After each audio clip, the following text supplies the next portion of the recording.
제사장의 의무 가운데 하나는 매일 아침과 저녁으로 하나님께 분향하는 일입니다. 이스라엘의 초대 제사장 아론의 뒤를 이어서 그의 두 아들 나답과 아비후가 일을 담당했는데요. 안타깝게도 그들은 하나님께서 명하시지 않은 다른 불을 향로에 담아서 분향하다가 하나님께 죽임을 당합니다. 분향할 때 어떤 불이든 상관없이 분향만 하면 되지 이게 무슨 대수인가라고 생각할 수 있는데 이것은 그렇게 간단한 문제가 아닙니다. 왜냐하면 다른 사람이 명한 것이 아니라 하나님께서 명하신 것이기 때문입니다. 더군다나 나답과 아비후는 오직 번제단에 사용된 그 불을 사용해서 분향해야 하는 그 여호와의 규례를 잘 알고 있었습니다. 왜냐하면 그들은 제사장이었기 때문이에요. 그들이 이 규례를 모를 리가 없습니다. 그럼에도 불구하고 다른 불을 사용해서 분향했습니다.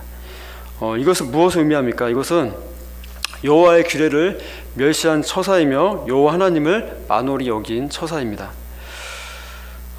그들이 하나님의 심판으로 죽임을 당합니다. 그리고 그 후에 하나님께서 모세를 통하여서 이렇게 말씀하십니다. 나를 가까이 하는 자 중에서 내 거룩함을 나타내겠고, 이전 성경에는요 나를 가까이 하는 자 중에 내가 거룩하다 함을 얻겠고 라고 번역하고 있습니다. 나답과 아비후가 다른 불로 분향한 사건은 하나님의 거룩함을 멸시한 큰 죄였습니다. 하나님은 어떻게 영광을 받으시냐면 자신을 가까이 하는 자들을 통해서 자신의 거룩함을 나타내시고 영광을 취하시는 분이에요. 굉장히 놀랍습니다. 이것은 신자들에게 있어서 큰 부담인 동시에 한편으로는 한없는 영광이 되는 것이죠. 우리가 무엇이기에 하나님께서 우리가 하나님 가까이 할 때 당신의 거룩함을 나타내시고 또 거룩하다 함을 얻겠다고 말씀하십니까? 이것은 굉장한 일인데요. 그러니까 하나님 정말 우리가 상상할 수도 없고 감히 감당할 수도 없는 그런 일을 우리에게 선물로 은혜로 베풀어 주신 분이에요. 우리는 자신이 생각해도 아무것도 아니잖아요. 그렇죠? 우리가 죄인이 아니라면 우리가 하나님께 영광을 돌릴 수 있습니다라고 자신 있게 말을 하실 텐데 우리는 자신을 살펴보면 내가 정말 하나님의 거룩함을 드러내기엔 너무나 거리가 먼 존재이구나 라고 생각할 수밖에 없습니다. 그런데 하나님께서 그런 우리들을 기뻐하시는데 하나님 가까이 하실 때 자신의 거룩함을 나타내시겠다는 거예요. 그러니까 저희가 감히 상상할 수 없는 그런 일들을 하나님께서 우리에게 허락해 주십니다. 자, 그렇다면 좀 구체적으로 들어가서 우리가 하나님의 거룩하심을 나타내기 위해서는 우리가 무엇을 해야 할까요? 첫 번째로는요, 하나님께서 말씀하신 대로 행해야 합니다. 내 생각에는 이게 더 좋은데, 이게 더 맞는 것 같은데, 이렇게 하면 더 하나님께서 기뻐하실 것 같은데, 그런 생각에 또 하나님의 말씀에 자신의 그런 생각들을 가감해서는 안 돼요. 하나님께서 말씀하신 대로만 행해야 합니다. 분향은 반드시 여호와의 앞 제단 앞에서 피운 불, 즉 번제단의 불을 사용해서 분향을 해야만 합니다. 그러나 나답과 아비후는 여호와께서 명령하시지 않은 다른 불을 담아서 분향을 했습니다. 그들이 왜 다른 불을 사용해서 분향했는지는 성경에 자세하게 기록이 되어 있지는 않아요. 하지만 분명한 것은요, 그들 임의로 다른 불을 사용했다는 것입니다. 나답과 아비후는 분향만 하면 되지 불이 뭐가 중요한가 하고 지극히 이성적이고 상식적인 생각, 보편적인 생각으로 별 생각 없이 그냥 다른 불을 담아서 분향을 했을 수가 있어요. 그럴지도 모릅니다. 때로는 그들이 번제단에 있는 불을 향로에 담기가 귀찮아가지고 그냥 주변에 있는 가까이서 취할 수 있는 그런 불을 담아서 별 생각 없이 사용했을 수도 있어요. 하지만 분명한 것은요, 그들이 여호와의 명령을 가볍게 생각했다는 것입니다.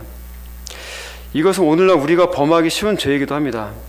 우리는 자기도 모르는 사이에 하나님의 명령보다 자기의 생각과 주관을 앞세우는 경향이 꽤 많습니다. 하나님의 말씀이 전부 납득이 되지 않는다 할지라도 우리는 우리의 생각보다 하나님의 생각을 먼저 앞세울 수 있어야 합니다. 하나님의 명령을 우리의 생각보다 앞세울 수 있어야 합니다. 왜냐하면 고린도전서 1장 25절의 말씀처럼 하나님의 어리석음이 사람보다 지혜롭고 하나님의 약하심이 사람보다 강하기 때문입니다. 하나님의 명령은 나의 편의에 따라서 지켜도 되고 안 지켜도 되는 그런 것이 아닙니다. 내게 이득이 되면은 지키고 손해가 될 것 같으면 지키지 않고 그렇게 해서 선택할 수 있는 그런 옵션이 아니라는 거예요. 오늘 나답과 아비의 사례가 그것을 잘 보여주고 있습니다. 하나님의 자녀들은 하나님이 말씀하신 대로만 행해야 합니다. 너무나 당연하고 단순한 진리처럼 보이는데요. 그만큼 또 실천하기도 어려운 일입니다. 말씀대로 행하라, 순종해라. 너무나 쉽잖아요. 그죠? 그러면 되잖아요. 그런데 정말로 내 삶 가운데 그 말씀대로 실천하고 순종하는 일이 얼마나 어려운지 모릅니다. 두 번째, 우리가 하나님의 거룩하심을 나타내기 위해서는 거룩하신 하나님을 두려워할 줄 알아야 합니다. 즉 하나님을 경외해야 합니다. 나답과 아비후는 제사장으로서 날마다 성막에서 봉사하다가 자신도 모르게 하나님을 향한 자세가 흐트러졌습니다. 아침과 저녁으로 분향하던 나답과 아비후는 그만 타성에 젖어서 하나님을 향한 경외심을 잃어버렸습니다. 우리도 마찬가지입니다. 우리는 평생 짧게는 수천 번에서 수만 번의 예배를 드립니다. 여러분처럼 새벽 예배를 매일 나오시는 분들은 수만 번의 예배를 드려요. 평균적으로. 자, 그러나 자칫 예배가 습관화되면 하나님에 대한 경외심을 잃어버릴 수 있습니다. 너무나 익숙한 나머지 하나님께서 베풀어 주신 은혜에 대한 감사를 잃어버리고 하나님에 대한 겸손과 경건한 마음을 잃어버린 채 우리가 예배할 수 있다는 것입니다. 하나님을 두려워하는 마음을 잃어버린 자의 말로는 패망입니다. 패망. 하나님께서 우리의 행위를 보지 않으세요. 중심을 보세요. 중심. 하나님을 두려워하는 마음을 잃어버린 채 하는 그런 종교 행위는 패망이라는 것을 기억하시기 바랍니다. 아무런 경외심 없이 습관과 타성에 젖어 예배하고 있지는 않은지, 오히려 나의 예배가 하나님의 진노를 더욱더 쌓고 있는 것은 아닌지 자신의 예배를 돌아봤으면 좋겠습니다. 우리는 거룩하신 하나님을 두려워해야 합니다. 두려움으로 경외심을 섬길 때 하나님의 거룩하심이 비로소 우리의 모습을 통해서 나타날 것입니다.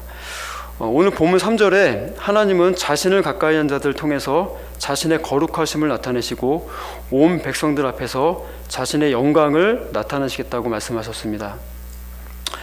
하나님을 가까이 한다는 것은요, 하나님의 말씀을 변개치 아니하며 그대로 준행한다는 뜻을 내포합니다.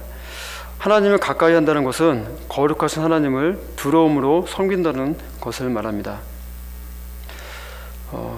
앞서도 말했지만 너무나 신기한 일입니다. 우리가 하나님의 말씀을 순종해서 하나님의 자녀다움을 삼아 살아갈 때 비로소 하나님께서 우리를 통해서 자신의 거룩하심과 영광을 취하시겠다고 말씀하시는 것입니다. 도대체 우리가 무엇이기에 하나님께서 이토록 우리를 중요하게 생각하시고 자신의 거룩과 영광을 연결시키는 것일까요? 오늘 잘 순종하다가도 내일이면 또 같은 일로 시험에 들고 이제 범죄하는 우리 되는데도 하나님은 우리를 자신의 거룩하심과 영광에 참여하게 하신 너무나 좋으신 분이십니다. 우리는 하나님의 거룩하심과 영광을 비추는 거울입니다. 이 사실을 꼭 기억하시고요. 오늘도 말씀대로 순종해서 또 하나님의 거룩하심과 영광을 드러내는 그런 복된 하루가 되시기를 바랍니다.